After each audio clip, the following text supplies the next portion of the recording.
Welcome to the Homeschool Together podcast.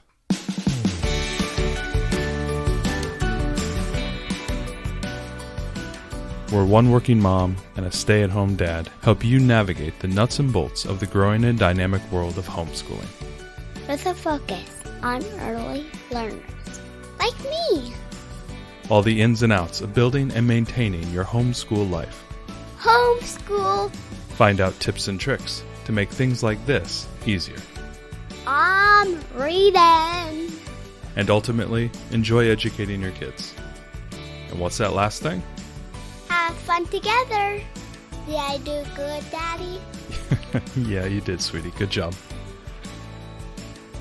Hello and welcome back to Homeschool Together. It's the new year. Welcome to 2025. We're a quarter of the way through this century, and we hope to see the end. And well, no, that's I'm going to be, you want to be bionic? I'm going to be bionic. I'm going to be like the $6 million man. I'll be like the Captain America. Look at that guy. That's America's dad. You know, it's funny. Our youngest daughter today was asking me, like, Mommy, who's the oldest person in the world? Like, has anybody ever lived to like 100? I was like, oh yeah, people have lived to 100. She goes, how about 100 and 100? And I was like, 200. No, we haven't been there yet, but times are coming. Times are coming, and we hope you had a good new year, and hopefully the year will be bright and shiny for everybody listening. We're going to talk a little bit about what we're going to be doing for this year. I know a lot of parents, we have a lot of New Year's resolutions. We have a lot of, start of the new year makes us think about the unfurling year that's coming ahead of us. And a lot of times we like to do our planning around this time.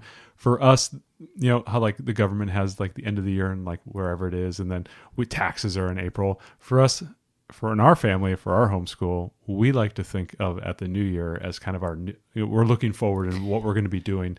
Yeah, we don't plan like around the school year because we homeschool year round. So, well, and also because when we're doing our curriculum, we don't just stop, or we don't like gear it to that time period of like 36 weeks around the school year.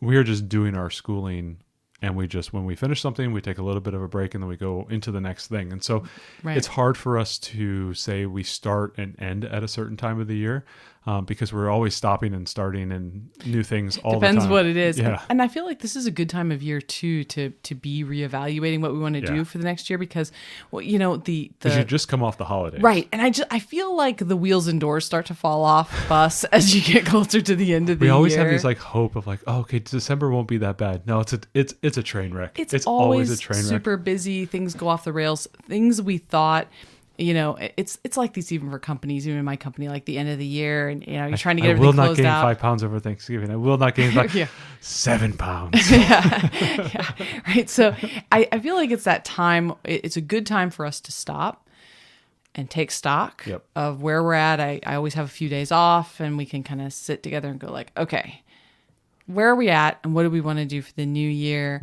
and what are our new goals? We've got lots of episodes about goals, about homeschooling purpose. Matt will link a few of our kind of New Year's-y type episodes if you're looking for kind of renewed focus and how to set goals for yourself and your homeschool. We've got a ton of stuff about that, so he'll link that. But yeah, for us, we were just we've been talking about what are we going to do this year. So let's talk right into it. Our social studies curriculum that we spend so much time on, that we vlog about on our YouTube channel, which I know you have hit subscribe on your phone. We are going to continue here with the Trekking the Globe. We're going to finish sometime here in the springtime, maybe April, early May timeframe. We'll probably finish there, and that is going to start. That's the normal thing. We've talked about this ad nauseum, and most of you guys already understand what we're doing. We did the Around the World Journey combo with the Build Your Library and Torchlight combination 2 years ago with our oldest. We have now done that again, but a little bit more pared down and a little bit different. A little bit focused on experiences. We've just done some different things. We've tweaked it. We've changed it. I think it's been really fun. I think it's another example of how you as a homeschool family can take something that is out there that a lot of families are doing and make it your own, and really challenge yourselves to do what's best for your family and what's best for your kids, and take this cool idea of going around the world and, tweak it and play with it and have fun with it. We went ahead and did, before we did straight around the world, we did every country and, as many as we could. And it took like 70 weeks and it was a lot. This time it was a little bit more pared down. I think it was very enjoyable. I think both girls got a lot out of it. We've been having a really good time. And we've, as you said, we've leaned into the experiences and to the food because that's what we like as a family. And we like doing those types of things. And I think that's been just awesome. Mm-hmm. It's really gotten us out into the community this year because we are doing a lot more experiences. Discovering new things, new events, new festivals, new places to eat, new restaurants, new foods, going to different stores to buy different ethnic foods has been a lot of fun as well. So that's been a really cool thing for us, and we've vlogged about that. Hopefully you guys can follow along there as well if you're looking to do something a little different, seeing what we did, how we took a curriculum that is wildly popular, the Build Your Library, Torchlight, Around the World Journeys, and kind of made it our own and, got new books, different things, tried different things. So it's been really a lot of fun. Yep. We are then going to go, and Ariel, you've tag marked it, just like Trekking the Globe. Really cool name. I think that was a great name.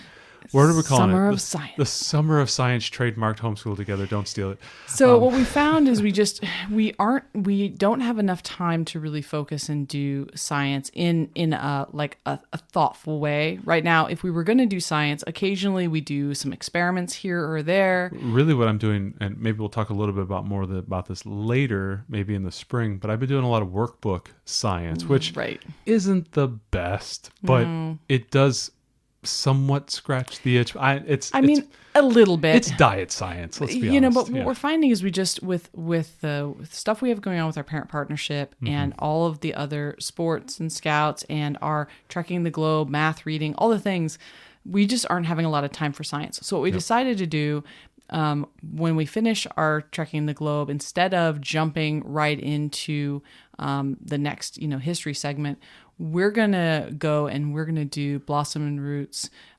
K Science, which is a space science, a space adventure. Yep. My Great Space Adventure. And we have a review on that, and I'll go ahead and put that link down below so you can take a look at that if you're looking for some type of science-based curriculum for your family. Yeah, we did that with our daughter when she was in first grade before. So when we're going to do it now, we're going to be doing it with a third grader and a kindergartner together. But we'll really be a rising first grader and a rising fourth grader, I guess. It'll be interesting because it'll be a little bit different than our original experience, which was a younger kindergartner and then, obviously a glowworm toddler. Right. So this will be a different experience, I think. But I think what's great about Blossom and Root stuff is that you definitely can, because she's gives you lots of options between, like, you've got books, you've got videos, there's activities, there's all these different pieces. Yep. You can absolutely do this with a wider range of kids because, come on, we're talking about planets and asteroids and how to, build spaceships and, all these topics, which people spend their whole lives studying this stuff. So I love you can make it as difficult as you want or, as easy. Space is always just something that's really inspiring and interesting. Kids love space and dinosaurs. So we're going to do space first. And then when that's a 36-week curriculum. We're not taking 36 weeks with it. What we're going to do, because it's going to be kind of our sole curriculum for that time period, we're going to speed that way up. Mm-hmm. We'll see how long. I haven't planned it yet exactly, so we'll see how long we can get it down to. But we're basically going to just really focus on that and try to wrap in these experiences again. Try to take trip to the planetarium. Try to a lot of stargazing. We're going to stargazing. Yeah, we're gonna try to just really make those experiences the best we can. Yep. And then after that, we're going to move on to prehistory. We did this combo of prehistory from Blossom and Root and Build Your Library last year. It was great. We enjoyed it. We vlogged about it. There's a lot of great stuff we have on our YouTube channel. There's tons of great stuff. It ended up being about 16 weeks. Yep. I don't want to take 16 full weeks for it this time because we're going to be coming off of space science and the beginning is a lot about the formation of the universe and stuff. Some of that stuff we might be able to kind of go a little quicker on. Again, I think we can go a bit faster because it's going to be during the summer when we don't have our classes at the partnership and things. And so I think we're going to be able to move a bit quicker. There may be, we're going to be doing this with a fourth grader, first grader, and it's the Blossom and Root curriculum for prehistory is a third grade science extension. So I think it's going to be a lot more appropriate for our older daughter. There might be some things that we just peel out for our younger because speed run through. She won't understand. So we're going to see how we're going to remake that to go a little bit faster, but still try to, cover that ground. And what's great about doing that is when you leave that, it ends with early man. So it takes you right into early civilizations, ancient civilizations, which we're going to do again with both daughters. So the goal, I think we're targeting ancient civilizations end of this year. Right. We would like to get to them by the end of the year. I just don't know that we're going to get to them any faster. And this is the last time that we're going to study prehistory in this way. Yep. And so I really want to make it comprehensive and great for them. And I don't want to skimp on the space science because I think that's the funnest science that we've done so far. Yeah. The homeschooling, our daughter had a great time with it. And I'm just really looking forward to Letters from Zula, the alien who's talking to you about the different aspects of space. And there's got lots of movies. It's just going to be really fun. So I'm really looking forward to that section. Summer of Science. I think it's a great idea. Now, here in the near term, the next maybe 3 or 4 months, I'm actively preparing our oldest. She is going to be taking the 3rd grade state test through her parent partnership. No, this is optional. This is optional. We decided we're going for it. We're going to go for it. We're going to let her give it a try and see how it goes. In doing so, I have been preparing her for that. I've been doing some test prep books, so just learning how to take standardized tests. This will be through a computer, but I'm doing a lot of workbooks. Our state uses the standard balance system, which I believe like a fifth of all U.S. states use. Most states have their own homegrown system of testing, but we use state of Washington uses a standardized, I think it's called Smarter Balance, I believe it is. And they have some sample tests as well. So what I'm doing is I'm doing a lot of workbook work to kind of like get her the experience and the training the brain and the mind on what to expect, how to take tests, how to be comfortable doing that. That's my bigger concern. Yeah. We don't, we tried a little bit of standardized testing with her last year. It did not go well. It was not this test because that's only for 3rd graders and there wasn't anything for 2nd, but there was some kind of like quasi testing we could do. We tried it and it was an adaptive test. And so it just kept giving harder and harder questions as she got them right. And we noticed that emotionally she had a really difficult time getting things wrong because she does pretty well on her testing at home, and so I think seeing something that she was like totally lost on, she just shut down. So knowing that we're preparing her to know what tests look like and stuff, but also preparing her emotionally for it's okay. That's the big one. Do your best and don't don't stress. Don't let it get you down if you don't know everything. You're not supposed to I don't know. These tests kind of make me mad in some ways because they're set up in such a way that there's stuff that they're not expecting that the average 3rd grader would get this whole test right. I mean, that's not set up that way, right? It's all set up on a bell and blah blah blah. But it's hard because when you have a kid who's used to taking tests on subjects they have studied, then they take a test, they're expecting to get them all right or mostly all right. And they're certainly not expecting to have something come up on this test they've never seen before, have no idea how to tackle. And so they don't even, in the one we took, they did not have an option of, I don't know. Yeah, that was the worst. Which was the worst. So she had to guess. And if you guess right, they give you another scaled, harder question, right? And there was no limit to the scale. So she was in 2nd grade. And at some point, it was middle school questions because she'd answered, she was a little bit above her grade level. She's like 1 or 2 grades above in math. But then she answered 2 questions correctly by accident just because that was one of the numbers. And all of a sudden, she's in middle school math and she's in tears. Yeah. It was a little bit of a challenge. So it was the worst. I decided to have a plan, whether it's the right plan or not. I don't know. We'll find out. We'll let you know. I didn't want to go in cold. I wanted to actually take some effort around it. So it has been something I've been working on for the last, 3 months now. And I think we're well into the 2nd grade testing book. And then hopefully I'll finish the 3rd grade one here in the next, by the, end of March timeframe.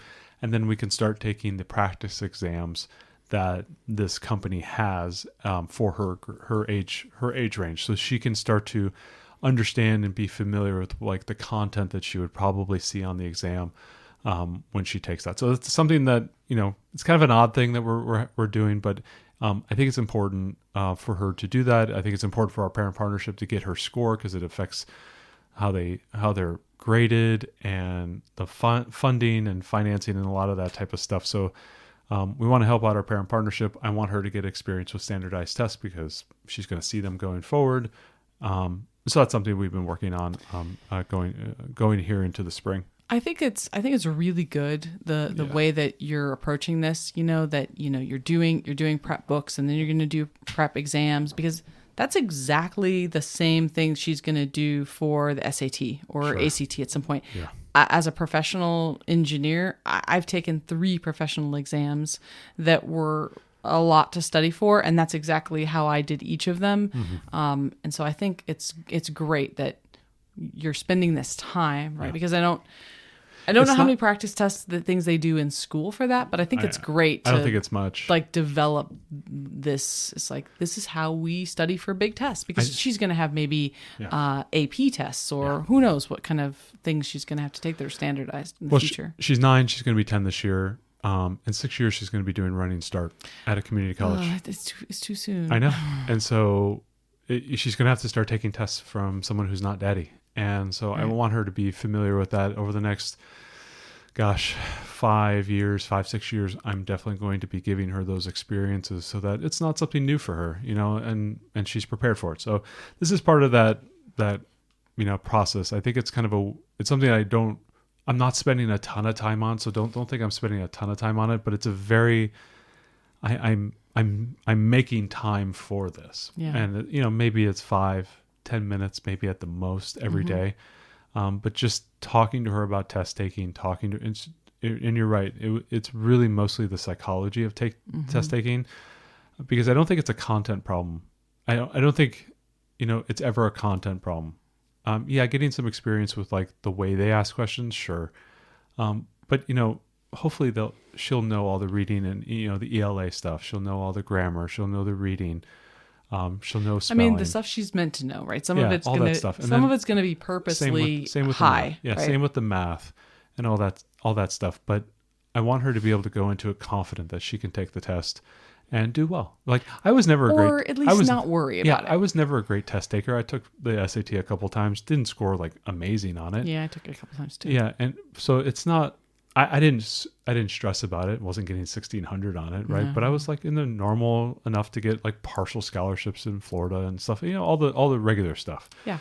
And it wasn't a big deal. And I don't want it to be a big deal for her, but the best way to do that is to prepare for it. So that's my long little standardized testing soapbox talk about that. So that's something we're focusing on as well. We are going to be obviously through the whole year in extracurriculars. We're going to have a lot of that, and we'll talk a little bit about that in a few minutes. But let's talk a little bit about math, math for both girls. So obviously, let's talk about the youngest. We are nearing the completion of Right Start A for our youngest. That has been a good run. I'm always surprised at how good of a kindergarten, early first grade level curriculum that Right Start is, and how it's really good. It gives you the really, really good fundamental, understanding. Now, it's the foundational work, I think. This is the second time I've gone through it, and it's a different style of learner.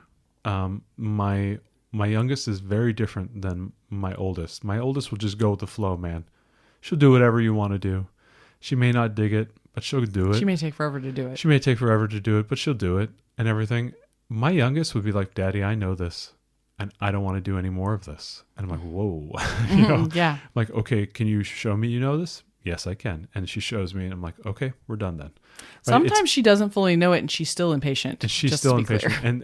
And that can be a little bit of the struggle. I think that's because Right Start Math is spiral based. And so it's going to come back around and, take a little bit of a deeper scoop on that concept, whatever it is. She's just a different learner, and I've had to adapt a little. It hasn't been crazy, but I can definitely see if there's a child who has a little bit more of impatience, they want to move a little bit more, that maybe this curriculum would be a little bit of a struggle, because you're asking them to do so many activities. And like, let's let's be honest. How many times are you going to be moving beads on an abacus and make it interesting? Like, it's really challenging. I have found that I've started to leverage a lot of games with her, and she's a big gamer and she loves games, and I've been doing a lot of math games. And that has been a way to help her get through the math curriculum. Like, hey, we're going to play a game when we're done, but we got to finish. Well, right, and there's a lot of math card games that are involved in Right Start. Our oldest really had no interest in the math card games. Yep. Our youngest really does. I think the thing about Right Start for me, and the reason why, even though our daughter doesn't love the spiral-based approach, obviously if she knows it, we're testing her out and we're moving on. You know it, great. Let's move to the next lesson. So we're not I'm a big fan of that. We're not forcing her to go back. If they know it, don't force them through it again. But I think the thing that is important about Right Start, and the reason that we want to stay with Right Start, is that I was a very memorized math person. So I memorize things very well, and I can remember the formulas, and then I can regurgitate them later. But I really have no foundational understanding of what's actually going on in that formula a lot of the time. And this was the problem all through college. And then I graduated, I have my engineering degree, and I can do a lot of engineering with computer software and, formulas that are very specific. But if I have to derive something, I am not capable. You, on the other hand, with your physics background, you're the opposite. You don't memorize very well, but you're great at, you understand fundamentally what's going on. And I think what's nice about Right Start is that it's giving the foundational work of the why, not just the what, because our youngest is a memorizer as well, and she would just memorize it. And so sometimes she says she knows it because she's memorized something, but then Right Start, in that spiral-based approach, asks things in slightly a different way, which tests you understand the foundation of what that really is, and then we find out she doesn't actually know. So I think it's really important if you've got a memorizer going with something like this, because it's going to showcase and display for you that, actually they just memorized it. They actually don't know.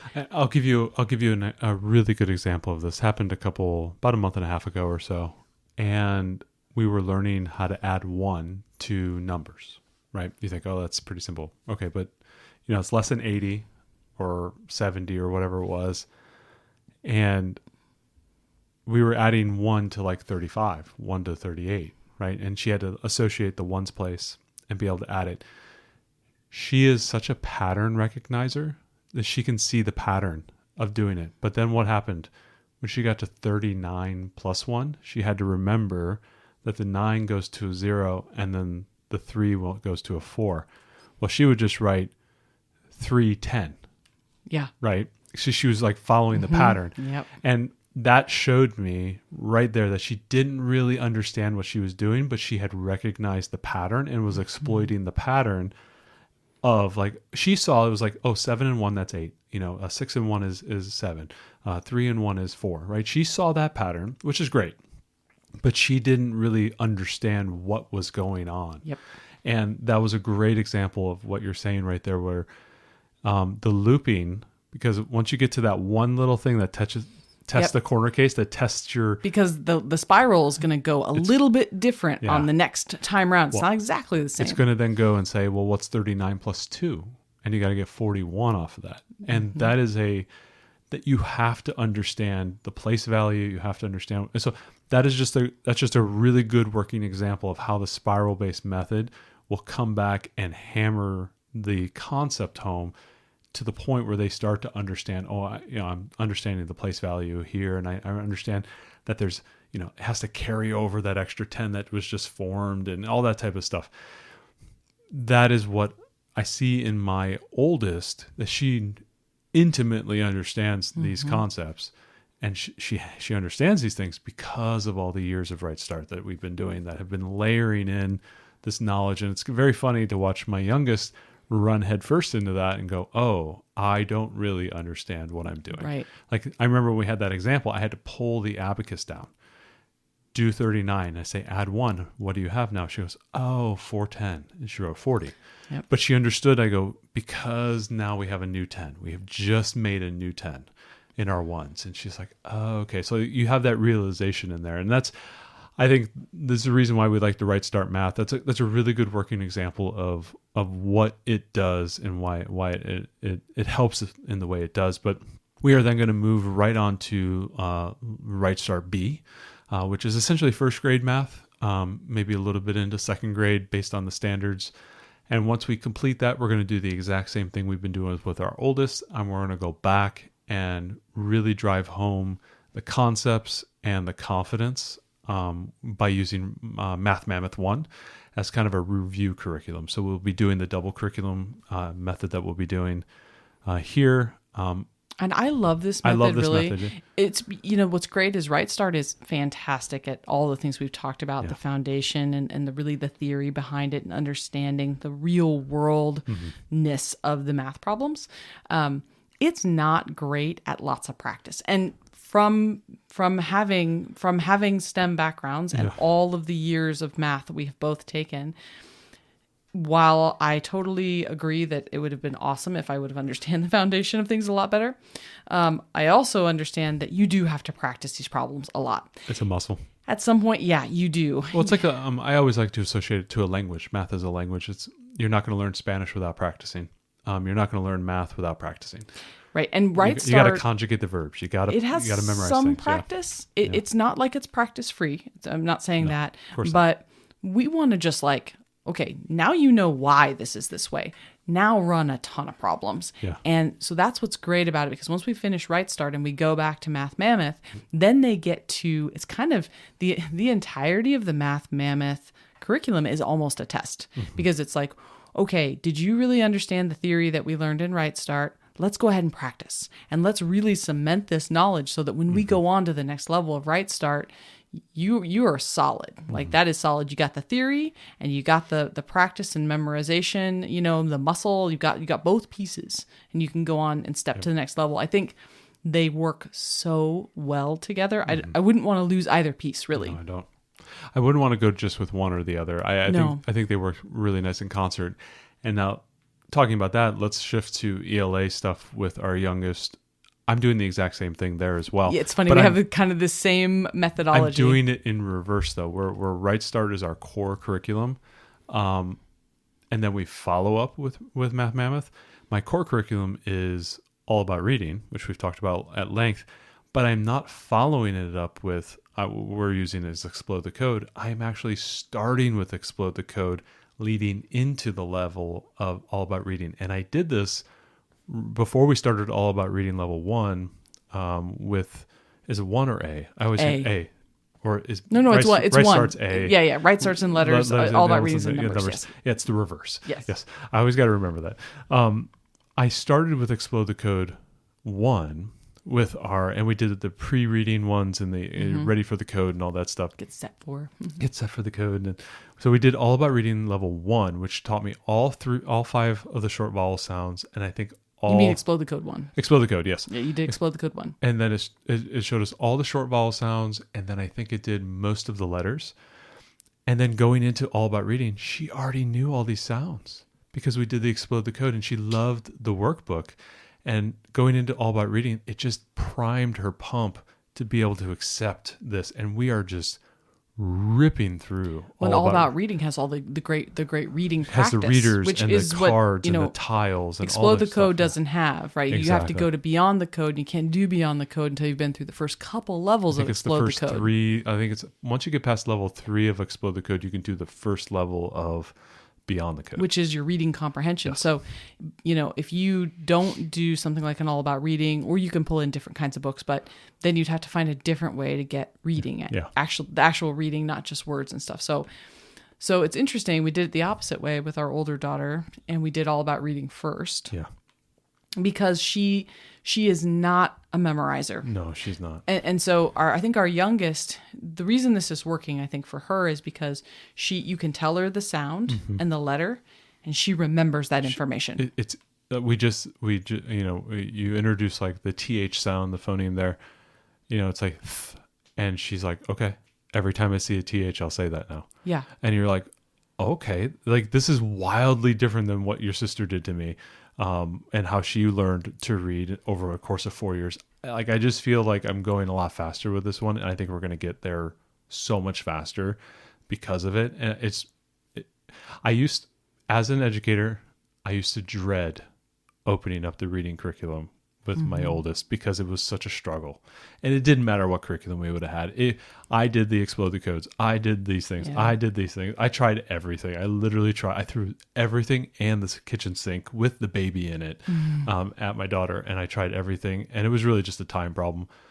My youngest, it's like it's easy street for me. And it's kind of scary because it's like, we are going so fast through this curriculum. It's scary, right? Like, so what do you think, what are the pieces that All About Reading is giving you? Because I know All About Reading it's got the tile action that you can do, which is really great. It's great for understanding blending, but it seems like our younger daughter is kind of she's understanding that even through the Explode the Code. So what do you think is the benefit to following up with All About Reading to Explode the Code? We talked about having reading opportunities with the books. I like the structure of it where it's like it's layering it out piece by piece. Explode the Code kind of runs a little quick because it's like every 7 or 8 pages you're like, oh, okay, here's a new thing and here's a new thing. And I think what's nice about Explode the Code a little bit is it's patterning. Yeah. So a lot of patterning. So she's able to kind of like memorize, pattern. Yep. And then maybe when she's going into All About Reading, you're able to...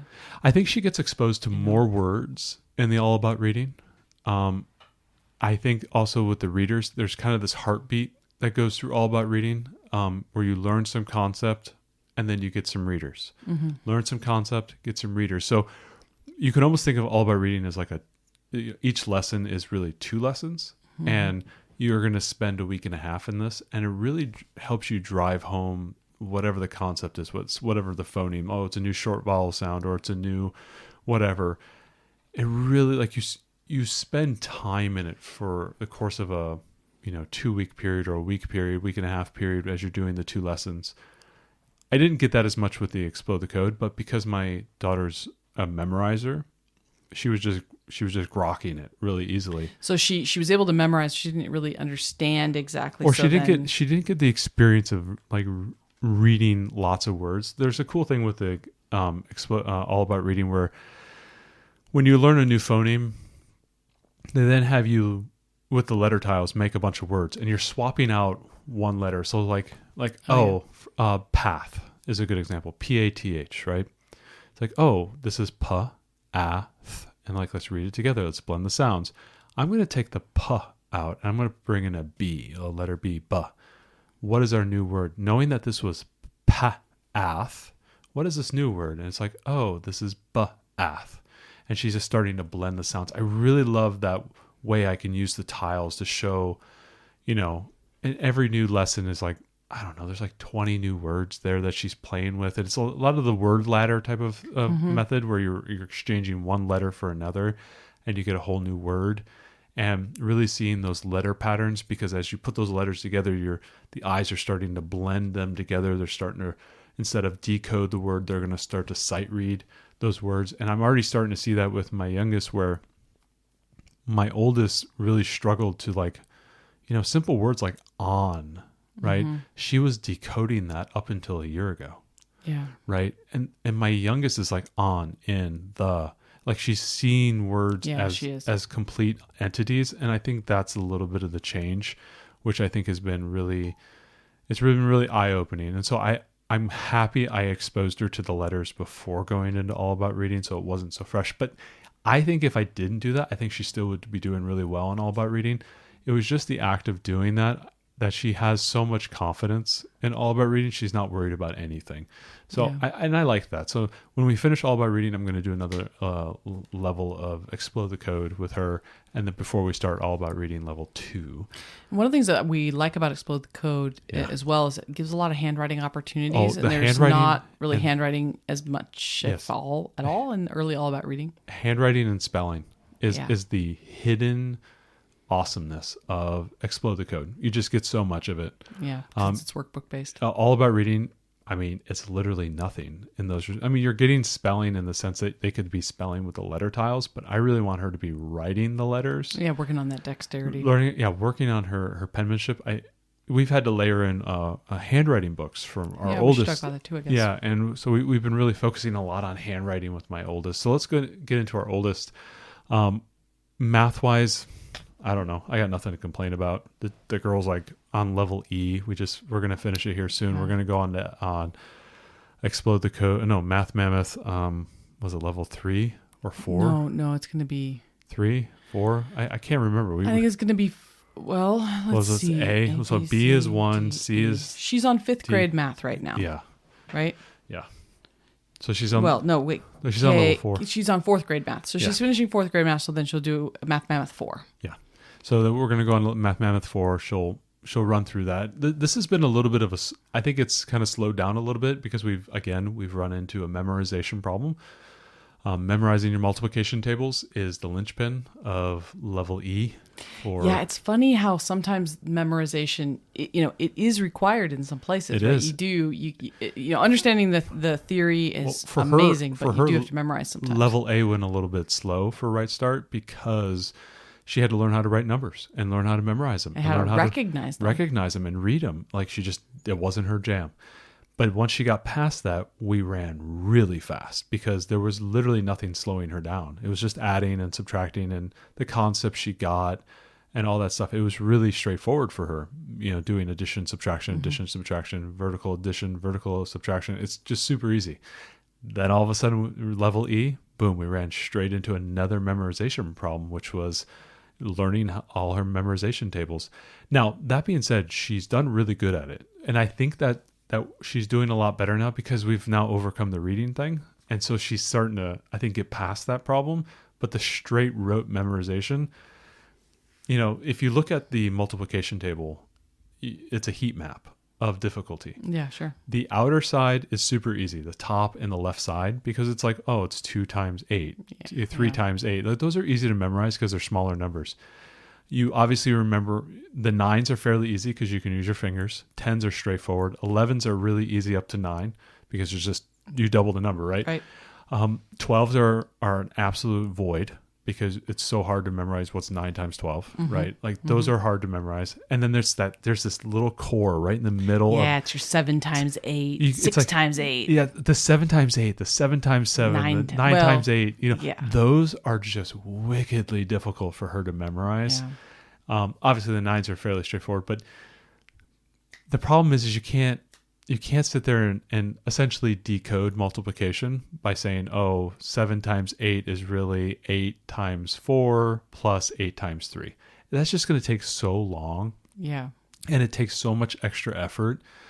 Just memorizing it's 56 is going to get you through it because now towards the end of level E, we were going through doing multiplication of large numbers, like up to the thousands times a single digit number. So that's like, 2 times this, times this, times this, and then getting into double digit numbers you're multiplying. So 1,000 times a double digit number and having to do the 2 levels, long addition, long multiplication with the addition at the end.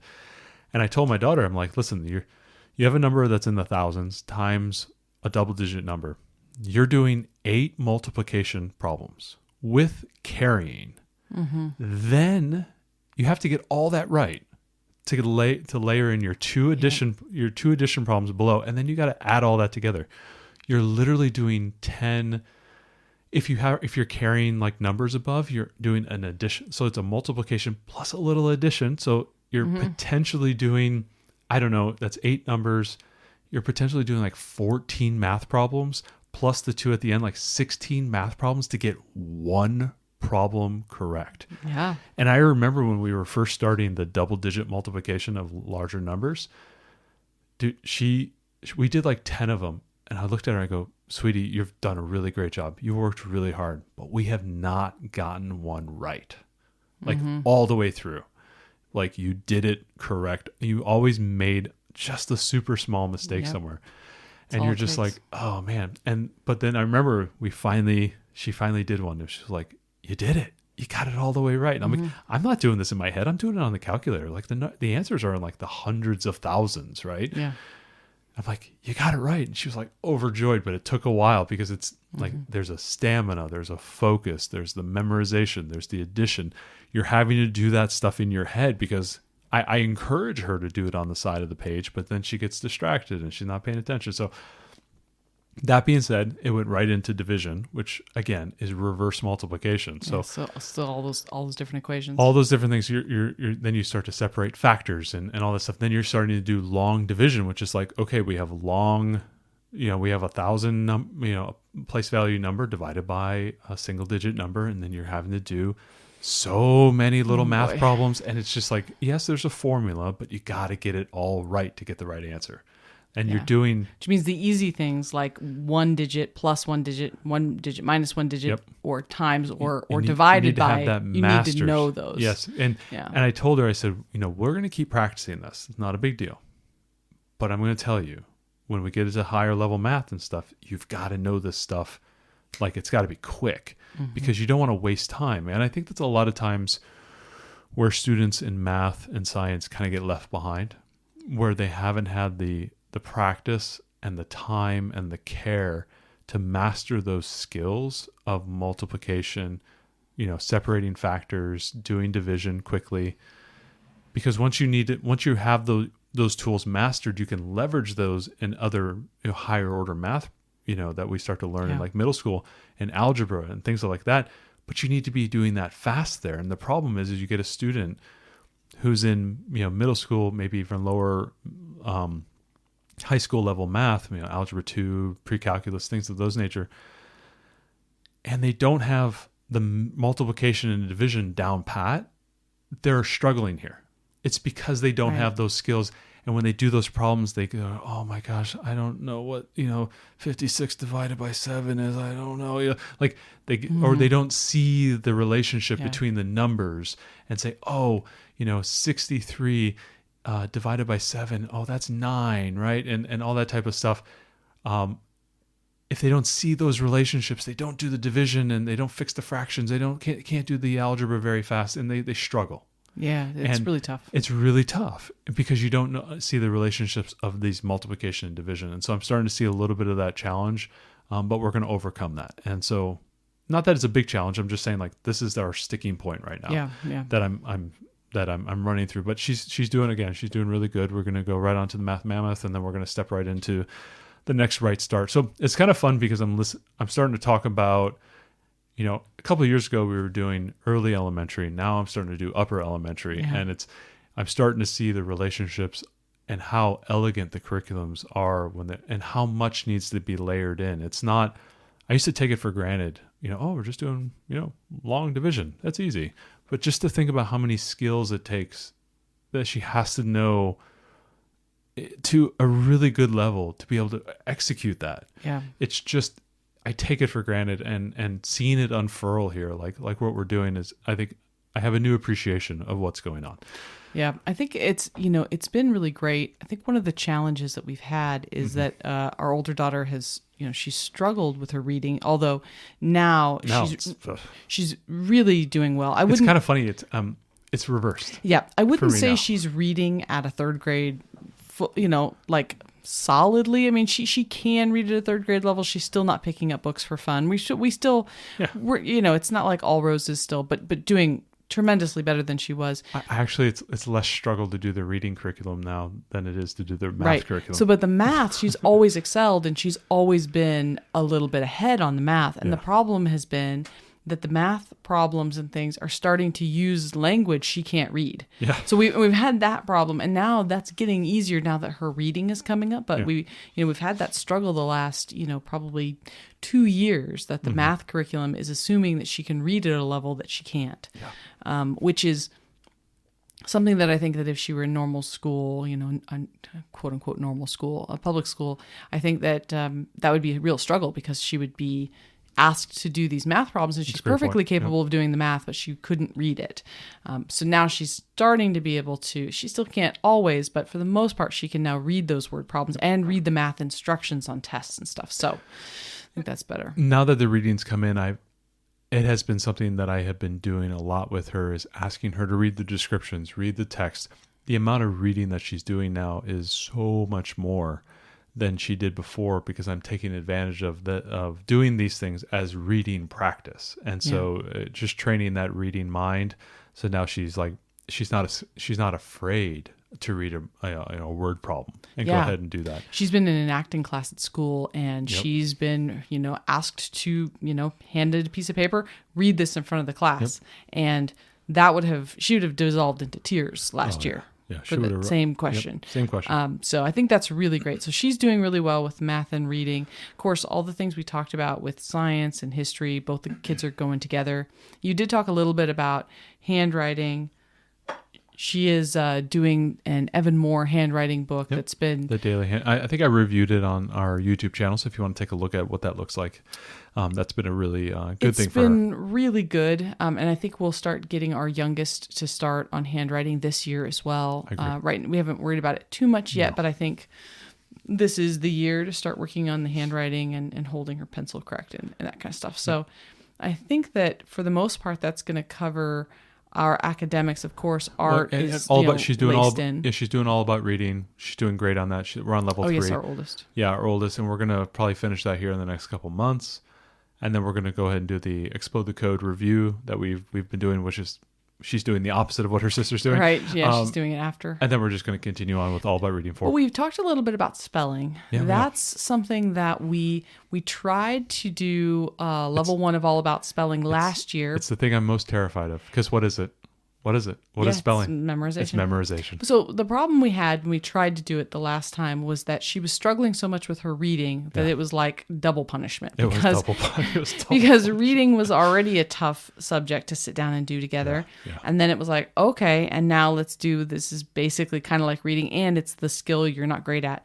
I would say that I think her memorization skills are getting a lot better. They are, yeah. So that's something that we need to think about. Like, are we going to go back and try to hit, run through the All About Spellings quickly? Or so I've been doing some workbooks with her around spelling, and we've been doing a lot more writing and handwriting, and I feel that that's helping a little bit. I think with respect to spelling for her, it is going to be a desire problem. Yeah. And I think just like what we saw with the reading, it's going to be time on paper, time and experience on writing things. Because when I watch her spell things that she knows how to spell, she writes it pretty quickly. But then all of a sudden she hits a word and she kind of pauses. And the uncertainty, it's like watching a house of cards fall. Yeah. It goes from, I don't know how to spell this word, to, I don't even know how to write this letter. Like, you could see the confidence. It's almost like, remember the old game Pitfall, where you're running along and all of a sudden you fall into the pit? I literally watched this confident young woman who can read and do all these things, all of a sudden forget how to make a Y because she is so uncertain about how to spell a word. She's like, I don't even know how to make a W. I don't even know how to make a Z. And you just see the confidence implode. And so I want to be really delicate there, because I don't want to hurt the reading. Right. And knowing that the reading came with the writing. I mean, the reading came with time. I think the spelling will come with time. So I just want to give her experiences on writing. We do a lot of workbook work that is requiring her to write sentences. And so we work together, and she's taking this class, this pioneering class, and there's a lot of writing involved there. And we've interviewed individuals about writing, and I don't ever want to stifle her writing. So I ask her to say sentences. I prompt her in a way to, you ask her, like, why is this thing happening? She goes, because of this. I'm like, well, let's say it in a different way. What? Oh, the thing. Okay, what is the thing doing? It's jumping into blah, blah, blah. Yeah. Like, I'm helping her craft sentences that are more grammatically correct. And then through that action, writing what she wants to do, and then helping her spell that. And I think it has been good. It's been a good path, and she's getting that time. And so I'm really looking back on how her reading progressed, and I'm trying to do her spelling in a similar way. I wonder, because we already have All About Spelling 1, I think we have 1 and 2. I'm wondering if maybe we take and give her some, initial kind of spelling tests on that, and see if we can't kind of test through the curriculum and see if she's already surpassed that level. Because I think she probably has in most ways. And if there's some that she's missing, we can shore up those. And then rather than having to go through the whole curriculum, I think we will go through it with our youngest, because when she's ready, she has to finish all about reading level 2 before we'd be ready to go through that. But I think it's a really valuable curriculum. But I'm thinking for our oldest, we might just play a little bit of catch up and then look to get the appropriate level of all about spelling maybe this year. But we may need to, or maybe we take this year to get her caught up to where she should be based on the fact that she's working through all about reading. I do see her writing stifled because she knows she's not spelling something correctly, or she's fearing she's not spelling something correctly. So I think we need to shore up that part of it. I really don't want to hurt her writing ability because of that. So I'm really just stepping off the gas on that one, and I'm just going with the flow and just getting her a lot of time spelling and writing stuff where it's a low pressure environment, because I just don't want her to feel that pressure, because I know it may hurt her writing, and I don't want to lose any of the effort that she's put in around her reading. I don't want to be pushing spelling to then negatively affect the reading. I think if we're careful about it and we get her caught up on level 1, I think it'll be okay, because I think she knows how to spell just about. It's a lot of CVC type words. Yeah, those are easy for level 1. Yeah. So I think that would be really easy and probably a big confidence builder. So maybe this year that would be appropriate. Try to get her caught up a couple levels and all about spelling, just through testing, through you know it. Outside of school work, we're doing a lot of extracurriculars, as we've always been doing. We're going to continue with the Girl Scouts all year. Yeah, and then we're going to be doing some spring sports, and I think we'll both put them in spring sports, and we'll continue with dance. But we are looking to purposely have a lighter summer. Lighter summer, yeah. Our summer was too heavy. We did sports last summer as well, and we did some traveling last summer. We want to back off. We want to change the way that we did our summer. I think in my mindset, I want her to have more playtime with friends this summer. We didn't have any time to even get together with friends. We were so busy. Yeah, I think that was a little lacking in the summer this year, and I think I want to turn that around. Our youngest is starting to make her own friends, which I think is something we want to cultivate as well. That she's not just a tag along with her sister's friends, because we're starting to see the oldest leaving her sister or convincing her sister to not hang around her and her friends. Yeah, she's 9, her sister's 5. And there's a little bit of that going on. Makes sense. It's not cool. We're doing big girl stuff and you're a little girl, and no, sister, let me play with you. Let's play Barbies. And so there's a little bit of that. So we have to be we're tracking that.